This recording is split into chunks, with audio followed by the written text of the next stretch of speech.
Hey, y'all. Welcome to Cross Politic on the Fight Laugh Feast Network. It's good to be with you this Monday evening. Pastor Toby, Chalk Knocks on the Water Boy. We're all in the studio together. And we're going to talk Kamala Harris and Youngkin. Glenn Youngkin. At this point, how do you say his last name? We don't even care because he's practically a Democratic governor, as you'll see coming up. We're going to be in Knoxville. We actually had some friends send us some Knoxville shirts saying, hey, we can't wait for you guys to come to Knoxville. October 6th through the 8th. They sent me two.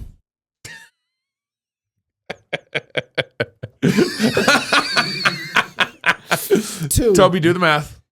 I got one. Knox got two. They sent me two shirts. He's stealing one. He's stealing from you. The Fight Laugh Feast conference is 2.5 months away. Ooh. Knoxville, Tennessee, October 6th through the 8th. Beer, Psalms, fellowship, our amazing line of speakers like George Gilder, Dr. Jared Longshore, Yes. Pastor Doug Wilson, Dr. Ben Merkel, Bishop Toby, the family is a nuclear weapon Sumter. What did you do? Huh? He's got special sounds. Gabe hasn't secured our special surprise yet, so but we they're can't coming. tell you about it. It's coming. Is it coming? But Yeah. we can tell you that there will be awesome vendors. How'd you do that to my voice? You mean this thing? There will be awesome vendors, new friends to meet, maybe your child's future spouse that they meet while playing in the jumpy castles. It could happen.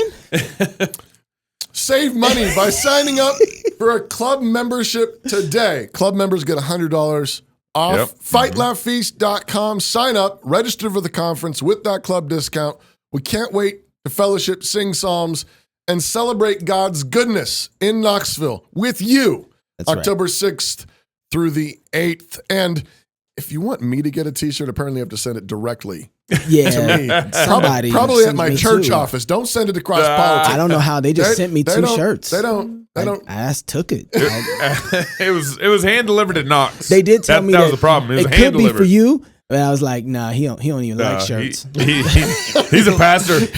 We need to keep him humble. You ever see him in a t-shirt? No, we need to man. keep him humble. So this past Sunday, Kamala Harris and Glenn Youngkin were on Kamala Harris's media arm, Face the Nation.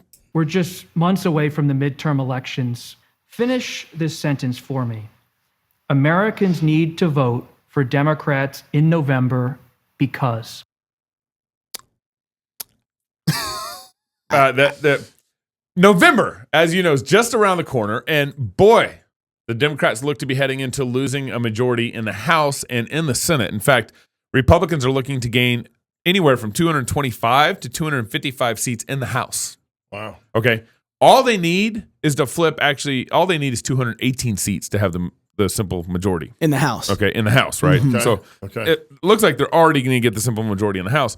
The GOP is looking to flip about 10 seats in the Senate, which would eliminate Kamala Harris's her vote tie, the tie for the vote, and gave the Republicans a potential 60 Senate seats.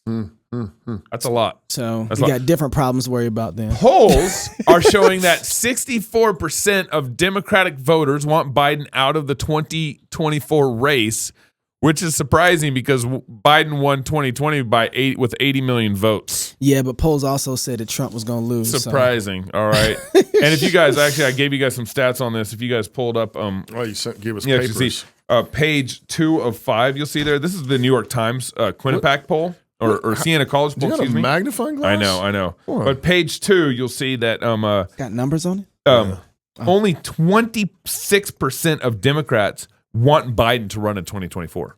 Only 26%. You'll see that on page 2 of 5. Oh, yeah, there. you circled it for us. Yep, a I little circled it faint for you, circle yeah. there. Yeah. Nominate Joe Biden as 2021 and president. 64% don't want Biden. They ain't got not many a other good look. options. But he won 80 million votes.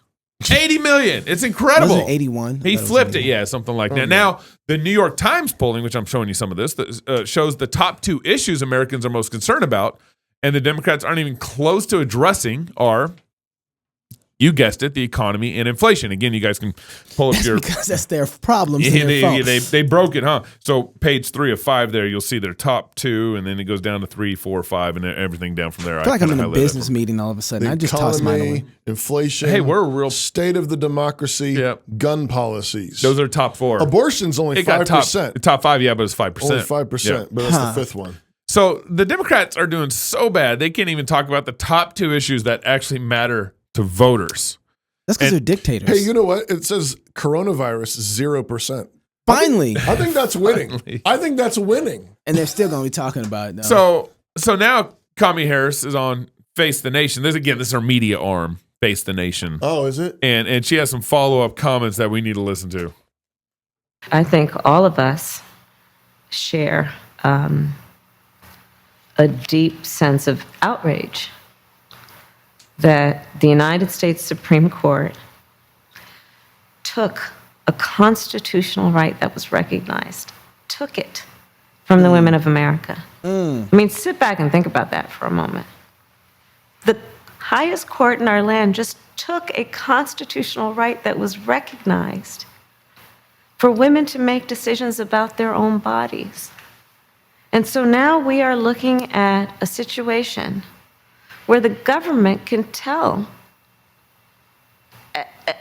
a person in our country what they can and cannot do with their own body. You don't have to agree that you want to or would advocate that you or a loved one would have an abortion to agree that the government should not be making that decision for any individual woman. Didn't her administration just try to force vaccinate all the military? Yeah. Force vaccinate all the workers through OSHA? I think they're still trying. All the small businesses 100 or above? Right. Well, yeah, it wasn't OSHA? it wasn't just Bands off our bodies. Yeah. Yeah, so Kamala Harris follows up with now talking about Roe. Did Democrats fail, past Democratic presidents, congressional leaders, to not codify Roe v. Wade over the past 5 decades? I do believe that we should have rightly believed, but we certainly believe that certain issues are just settled. Certain issues are just settled. Clearly we're not. No, that's right. And that's why I do believe that we are living, sadly, in real unsettled times. There's another example of this point, voting rights. Fundamental principle of our democracy is everyone should have access, who are entitled to have access to vote. And now you see states across the country that are intentionally making it more difficult for people to vote. We thought that was settled. We thought that was settled, at least by law, in the 60s. So I'm confused. She said everyone should have the right to vote, right? Yeah. So, but I'm trying to figure out. So with the civil rights movement, which is the movement that acknowledges that every individual made in the image of God actually has rights given to them by God, not the state, to be treated as human beings, right? And so a human being has rights like voting that they should have. So if you have to choose where the civil rights is going to land on whether or not we consider a baby in the womb a human being, are they going to land on the side of, I don't know, pro-choice or pro-life? Just with the idea of the civil rights movement. If we're going to bring in the civil rights movement and a sense of morality to say people should have the right to vote, right? If they have the right to vote, do they not also have the right to live? To live. That's a good point.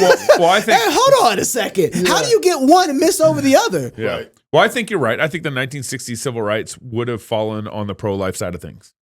But I think because the same people vote on should abortion be legal or illegal. Well, I'm not just even thinking about, because some of the people in the civil rights movement were just trying to accomplish a Marxist ideology. So I want to be careful about that. But what the intent behind the movement was, where they actually had moral ground, was that people are made in the image of God. Yeah. Right. That was where they landed their flag at. That was their moral plea. Exactly. Let them vote.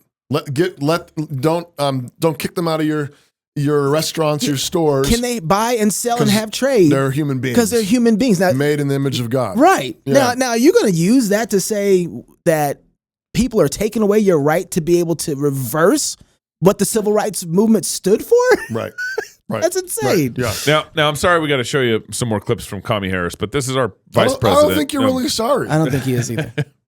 Here's the next clip on her regarding her administration's responsibility for this. What will this administration do to try to codify Roe, to try to, through Congress, put into law some of these priorities? What we will do through the executive branch to ensure that women have the ability to travel freely, unencumbered, that women will have access to the medication. They can travel. Women can't travel? Congress to act. They can't because drive. That branch of government is where we actually codify, which means put into law Good. Yeah. Thank you for the defining rights that. that, again, we took for granted, but clearly have now been taken from the women of America. We've seen this in the past. If you think about it, the Voting Rights Act, Congress acted. Civil Rights Act, Congress acted because where there was any question, especially through the courts or any other system, about the sanctity of these rights, we decided as a nation we would put it into law. That's what we need to do with Roe and the principles behind Roe. Okay, I'm sorry, Pastor. Go ahead. That's what we did with the Defense of Marriage Act. That's right. The Congress codified. Yeah. That's a word I learned from Kamala Harris. What does it mean? That means to put it into law. Oh, let me write that down. The Defense Codified. of Marriage Act, DOMA, signed into law by Bill Clinton. Bill Clinton, who didn't know what marriage was, but signed it anyways. And I believe it passed unanimously. Ooh. The House and the Senate. Wow. Or there was like only 1 or 2 votes against it. It was unanimous I'll Google it. or near unanimous. That's before they got woke. That was before. Yeah, but I just want to know what happened to that codify. Right. That's right. What happened to that codify? Right. Because in a minute she's going to talk to us about a Obergefell possibly being overturned, and the interviewer is going to ask Youngkin about codifying Obergefell, same-sex marriage, and I want to know about the codification of marriage. I think that Mormons and liberals serve the same guy where that they can change his mind anytime he wants. Ooh. So, that might be the reason why they can codify something and then they just flip it up. They got new prophets. they got a new prophets with new visions, and so they can see things different. All right, here's Kamala Harris talking about the pro-choice Congress. We need to understand that states are passing laws because of what the Supreme Court has now allowed to happen. So what does this mean? It means that we're looking at elections coming up in 120-something days. They're going to be about who serves in Congress, and we need a pro-choice Congress. Again, you don't have to advocate or believe that this is right for you or your family, but don't let the government make the decision for her family, whoever she may be. It means state offices, governors, secretaries of state, attorneys general. It means AG. local races. Who's going to be your DA? Who's going to be your sheriff? Enforcing laws that are being passed to criminalize medical health providers and maybe even the women who seek the service. Who's going to be your sheriff? Yeah, they're running the play. They get that. That's true. But when she says you might not think that this is wrong, or I'm thinking to myself, wait a second. You're saying that if you have a slave master, you might not think slavery is wrong, but you don't have the right to tell them what to do with their slaves. Right. Wait a second. I thought that we have a sense of morality, period, on how people should be acting around it. What do you say that with seatbelts? It doesn't matter how you feel about seatbelts. It's like, don't tell them what to do with their bodies and seatbelts. Right. Stop that mess. This is a grab. This is a power grab. And we should be paying attention to this.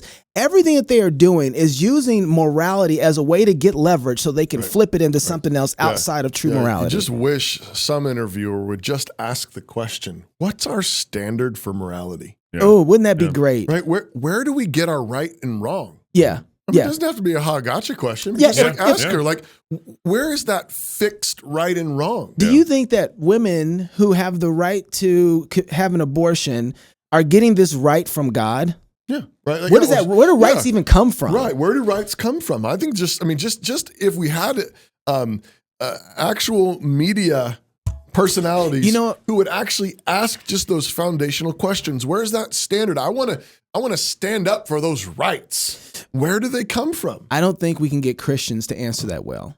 I know. We can't even get, because the problem is that if rights come from God, then you have to do with those rights what God tells you to do with them. It's true. Right? And so now we can't even get Christians to say, those come from God and you have to obey God with those rights. Christians don't like that last part either. Yeah, right. So absolutely. Well, I'm still curious on what her answer is, why people need to vote Democrat. We're just months away from the midterm elections. Finish this sentence for me. Americans need to vote for Democrats in November because our democracy is on the ballot. Truly. Truly. If you look at an issue like choice, It's on the ballot. A woman's right to make decisions about her own body. Hi, I'm Robert Borton, CEO of Classical Conversations, the world's largest classical Christian homeschooling community. I'm launching a new podcast, Refining Rhetoric. If you like cross politics or just listen to hear what crazy stuff they're saying today, you will enjoy Refining Rhetoric. You can find us on your favorite podcast platform. I practice the 15 tools of learning by interviewing great guests, looking at current events, and talking about cryptocurrency. The season of Augustine and the season of Cassiodorus were very different moments in a crucial transformation that occurred in the history of the Western liberal arts. All right, so just stay like this. How am I doing here? So, yeah, you don't like this, huh?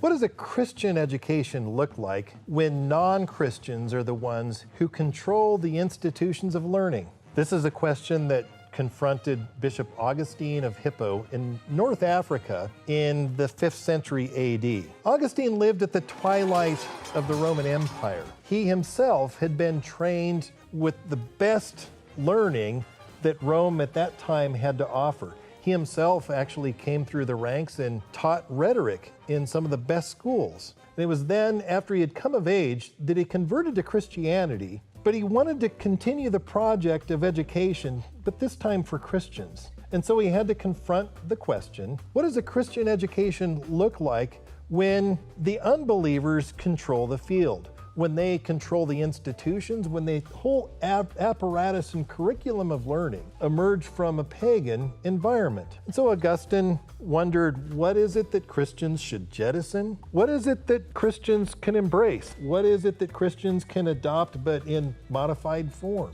These were the questions that Augustine confronted when he sought to educate Christians in an environment when unbelievers dominated the field. A century later, we see a man in the south of Italy named Cassiodorus who faced a very different educational landscape. He had to ask, what did a Christian education look like in an environment where unbelievers had abandoned the project of education altogether? The infrastructure of learning had entirely eroded. If education was to proceed at all, it had to proceed on the foundation of Christianity. The Christians had to be the ones preserving education. What does a Christian education look like when Christians are the ones forming the institutions, when Christians are the ones organizing the curriculum?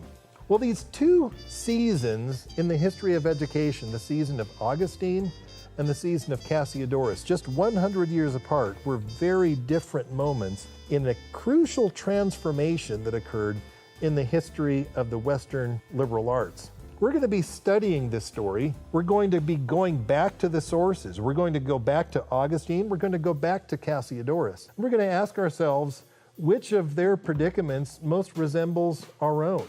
Which can we learn from Augustine's period?